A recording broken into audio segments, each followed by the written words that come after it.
ကျွန်တော်ခုနကတော့တောင်းကလာဘက်ကပြန်လာတာဗျပြန်လာတော့ကျွန်တော်ကကားမောင်းလာတာလမ်းရဲ့တစ်ဖက်ကမောင်းလာတာဟိုဘက်တစ်ဖက်မှာတော့လမ်းဟိုဘက်ကလာတဲ့ကားတွေပေါ့ဟိုဘက်ကလာတဲ့ကားတွေကနေအခုလိုနေခင်းဆိုတော့ဗျာသူတို့လည်းအရှိန်နဲ့မောင်းလာတော့ကျွန်တော်လည်းအရှိန်နဲ့မောင်းလာတာပဲဒါပေမဲ့လို့ကျွန်တော်ဘက်ကကားနဲ့စိတ်တဲ့အတွက်ကျွန်တော်နည်းနည်းလေးဖြည်းဖြည်းနဲ့မှန်မှန်ကျွန်တော်မောင်းလာတာဟိုဘက်ကားတွေကတော့လမ်းကျဲတဲ့အတွက်နည်းနည်းလေးအရှိန်ပြင်းနေဗျလာတာစားတော့ဆိုင်အရှိမှာဗျာကျွန်တော်မြင်နေကြည့်နေတာလုံခြုံရေးဝန်ထမ်း2ယောက်ကဗျာအထဲမှာရှိတာ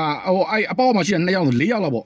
4ယောက်လောက်ကဗျာအရှိန်နဲ့လာတဲ့ကားတွေကိုတားပြီးတော့မှသူတို့ဆိုင်တဲ့ကားကိုထုတ်တာဗျာကျွန်တော်အဲ့ဒါနဲ့ပတ်သက်ပြီးကျွန်တော်တစ်ခါတင်ခဲ့ပေးဘူးတယ်ဒါပေမဲ့အခုတစ်ခါထပ်ကြုံလို့ကျွန်တော်ထပ်ပြောပြမယ်မြန်မာနိုင်ငံရဲ့လုံခြုံရေးစနစ်ကဘယ်လောက်ထိလုံခြုံရေးတို့ပြောတဲ့ခါမှာအစိုးရပြောတာမဟုတ်နော်အရက်ဖက်ပုတ်ကလီကစားတော့ဆိုင်တို့ဗန်တို့ရွှေဆိုင်တို့ဆေးရုံတို့လက်ဖေးဆိုင်တို့ပေါ့ဗျာအဲ့လိုနေရာတွေမှာရှိနေတဲ့လုံခြုံရေးစနစ်ကိုကျွန်တော်ပြောတာဘာလို့မှရှိနေလုံခြုံရေးစနစ်ကိုပြောတာလုံခြုံရေးစနစ်ကဘယ်လောက်ထိညံ့ဖျင်းလဲလို့ကျွန်တော်နေရာကလိုက်ဗလိန်နဲ့ပြောဦးမယ်ဗလိန်နာမို့ကျွန်တော်အဖြစ်မှန်ကျွန်တော်ချပြမယ်ဘယ်လောက်ထိညံ့ဖျင်းလဲဆိုဗျာအရှိန်မိန်းလမ်းပေါ်မှာအရှိန်နဲ့လာတဲ့ကားကိုကတားတယ်ဆိုတာကတရားဝင်တားပိုင်ခွင့်မရှိဘူးဗျကိုစီယာကားထွက်မယ်ဆိုရင်ဒါလမ်းတောင်းရတာအခုဟာမဟုတ်ဗျာကိုစီယာထွက်မဲ့ကားကတရားဝင်မိန်းလမ်းပေါ်ကလာတဲ့ကားတရားမဝင်တလို့ပဲသူတို့တားဝန်တားနေရမိန်းလမ်းပေါ်ကလာတဲ့ကားအရှိန်နဲ့လာတာလားဖြည်းဖြည်းလာတာလားတားတဲ့လားမတားတဲ့လားသူတို့မစင်စားဘူးဗျသူတို့ထဲက customer ကားထွက်ဖို့သူတို့ထဲကဧည့်သည်ကားထွက်ဖို့လောက်ပဲစဉ်းစားတာဒါလည်းကျွန်တော်မြင်တာမန်နေဂျာတွေတထေးတွေတွင်တင်ဆုံးမမှုပဲညံ့နာလားတေချာပဲလမ်းမညွန်နာလားတော့မသိဘူးဗျသူအဲ့လိုမျိုးအရှိန်နဲ့လာတဲ့ကားကိုတားတော့ကျွန်တော်လမ်းတစ်ဖက်ကကျွန်တော်ကြည့်နေကားတစ်စီးနဲ့တစ်စီးကတိုက်တော့မယ်ဗျာကားဗဒိတ်အုပ်တဲ့အတန်းအောင်အကျယ်ကြီးပဲဟိန်းထွက်သွားတာနေခင်းကျွန်တော်ကြီးဆိုတော့ဗျာအကျယ်ကြီးပဲဟာတော်တော်ကိုညံ့ပြင်းတဲ့ကောင်တွေပဲလို့ကျွန်တော်စဉ်းစားမိတယ်ကျွန်တော်တို့ရှိတဲ့အဲ့လုံခြုံရေးစနစ်ဘယ်လောက်ထိညံ့ပြင်းလဲဆိုတာကျွန်တော်ထပ်ပြောပြအောင်မယ်တချို့နေရာတွေမှာဆိုဗျာညဆိုင်နေပါဆိုလို့ကျွန်တော်ကြည့်တာကျွန်တော်အဲ့လိုပြောလို့သူများစားဖို့ကျွန်တော်ရိုက်ခွဲတာမဟုတ်ကျွန်တော်အဖြစ်မြောင်ကျွန်တော်ချပြတာ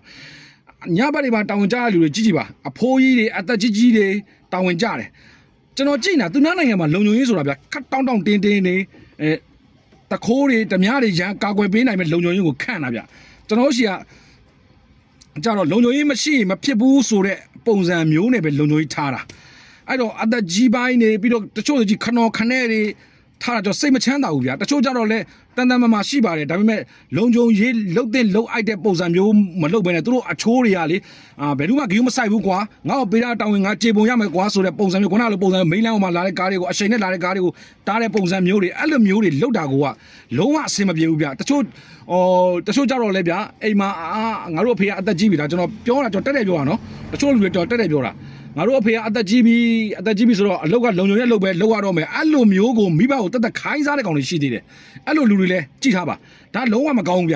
မိဘဆိုတာအသက်ကြီးရင်အိမ်မှာအနားယူရမှာကိုကအလုပ်ကြွေးရမှာဗျအခုကဗျာသားသမီးအရင်မာကြီးတွေကဗျာတောက်စားမိုးယူပြီးမိဘတွေကဗျာအသက်ကြီးတဲ့အဖိုးကြီးတွေအသက်60ကျော်တွေကလုံခြုံရေးလောက်ကျော်ကြည့်နေတာဗျာလုံခြုံရေးသွားတဲ့အဖိုးကြီးတွေလွယ်ပြီးလမ်းဘေးထဲမှာခဏတွေ့တယ်အဲ့ဒါတွေကလည်းမြင်မကောင်းဘူးဗျာတချို့ကောင်လေးတွေကလည်းဗျာအလုပ်ကိုကောင်းမွန်ရမလုပ်ချင်ဘူးလုံခြုံရေးတက်ရတယ်ဆိုပြီးတော့မှလောက်တာဘာနီးစနစ်မှလည်းနားမလဲဘူးတထေးတွေကလည်းဗျာပတ်စံပေါ်ပဲရမယ်ဆိုခန့်တာဗျာကိုယ့်ရဲ့လုံခြုံရေးကိုအာမခံပေးနိုင်တဲ့လုံခြုံရေးကောင်းကိုခန့်လာဆောင်ကိုကောင်းပေးအဲ့လိုစိတ်ကူးမရှိဘူးဗျာပေါ်ပြက်တွေလှုပ်တယ်အခုလိုပုံစံမျိုးကြတော့ကားတိုက်တော့မယ်ဗျာအကေးဖြစ်သွားရင်တို့ရှင်းလာအဲ့ကောင်တွေမရှင်းဘူးခင်ဗျာပြဿနာရှာတာ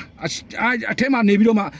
ကားသမားပြဿနာရှာမယ်ရန်နေဖြစ်ကြမယ်ဒါတွေပဲလာမှာဗျာအဲ့တော့လုံခြုံရေးစနစ်တွေကိုတထေးတွေသင်္ကန်းစာယူပါဗျာ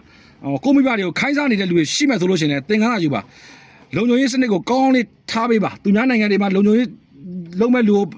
ငွေကောင်းပေးတယ်လကောင်းပေးတယ်ပြီးလူကောင်းမွန်ထားတယ်အခုကျွန်တော်တို့လည်း